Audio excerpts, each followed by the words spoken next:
Welcome, Riley Bear, and hello to all our friends. Let's read a story. It's story time with Nana Lisa. Paddington Bear by Michael Bond. One day, Mr. and Mrs. Brown were standing in Paddington Station. They were waiting for their daughter Judy, who was coming home from school.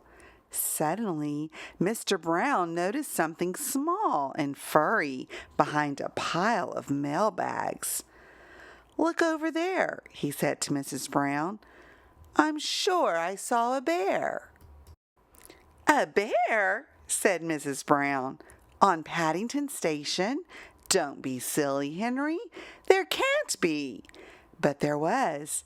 It had a funny kind of hat, and it was sitting all by itself on an old suitcase near the Lost Property Office. Mrs. Brown spied a label round the bear's neck. It simply said, "Please look after this bear. Thank you." "Henry," she exclaimed, "we shall have to take him home with us." "But we don't even know his name," began Mr. Brown. "We'll call him Paddington," said Mrs. Brown, "because that's where we found him." Mrs. Brown went off to look for Judy, and Mr. Brown took Paddington into the buffet for something to eat. He left Paddington sitting at a corner table near the window. He soon returned carrying 2 steaming cups of tea and a large plate piled high with sticky cakes. After his long journey, Paddington felt so hungry and thirsty he didn't know which to do first, eat or drink. "I think I'll try both at the same time, if you don't mind, Mr. Brown," he announced, and without waiting for a reply, he climbed up onto the table. Mr. Brown stared out the window, pretending he had tea with a bear at Paddington Station every day of his life. "Uh-oh, what happened? I think we'd better go before anything else happens," said Mr. Brown, and he quickly led the way out of the buffet. Judy took Paddington's paw and squeezed it. "Come along," she said. "We'll take you home in a taxi. Then you can have a nice hot bath and meet my brother Jonathan." Paddington had never been in a taxi before. He found it very exciting, and he stood on a little tip-up seat behind the driver so that he could wave to the people in the street. Soon they pulled up outside a large house with a green front door. When they were indoors, Judy took Paddington up to his room to unpack. "I haven't got very much," said Paddington. "Only some marmalade and my scrapbook, and a sort of South American penny." He held up a photograph. "And that is my Aunt Lucy. She had it taken just before she went into the home for retired bears." Next, Judy showed Paddington into the bathroom. As soon as he was on his own, he turned on the taps and then climbed onto a stool in order to look out the window. Then he tried writing his name on the steamy glass with his paw. It took him rather a long time, and when he looked round, he found to his surprise that the bath was so full of water it was starting to run over the side. He closed his eyes, and holding his nose with one paw, he jumped in. The water was hot, soapy, and very deep, and to his horror, he found he couldn't get out. He couldn't even see to turn the taps off. Paddington tried calling out, "Help!" at first in a quiet voice, so as not to disturb anyone, and then much louder, "Help! Help!" But still nobody came. Then he had an idea. He took off his hat and began using it to bail out the water. Downstairs, Judy was telling her brother all about Paddington. Suddenly, she felt a plop. Looking up, she saw a dark, wet patch on the ceiling. "Paddington!" she cried. "He must be in trouble. Quick!" And together they raced out of the room. Jonathan and Judy leant over the side of the bath and lifted a dripping and very frightened Paddington onto the floor.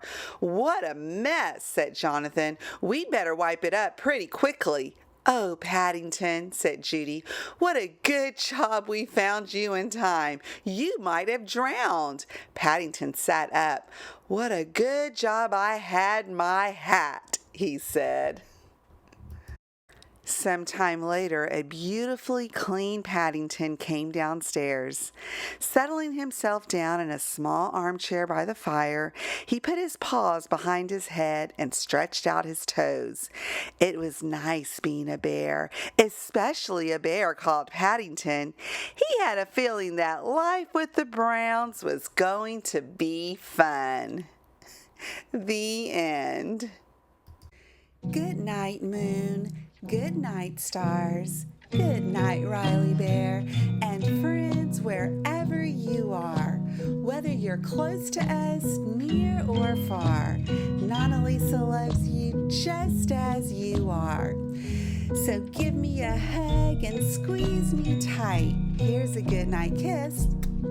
Let's tuck you in just right. You are oh so special and oh so sweet.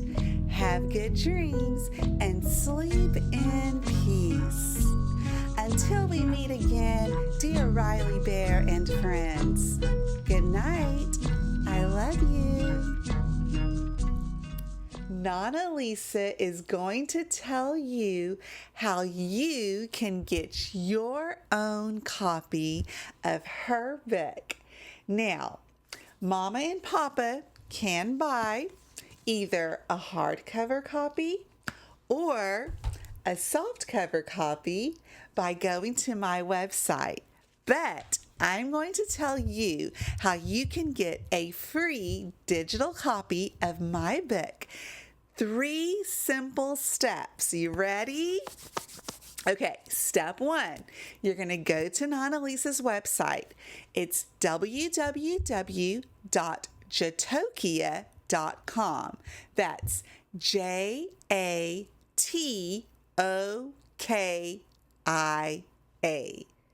You know what that word is? That's the first letter of each one of Nana Lisa's children. It's so special to me. So, go to the website, www.jatokia.com, and then you're going to click on StoryTime, and the last step is you just leave a comment on any story you'd like. You can scroll through and find your favorite story and leave me a comment. You can find the Riley Bear post that celebrates 100 days of Nana Lisa reading and sharing stories with you. Or you can just pick any story you'd like and leave a comment. Once you do, Nana Lisa will get your email address and she'll be able to send you a copy of her book. I can't wait to get your responses and comments, and I hope you have the best day ever. Bye-bye now.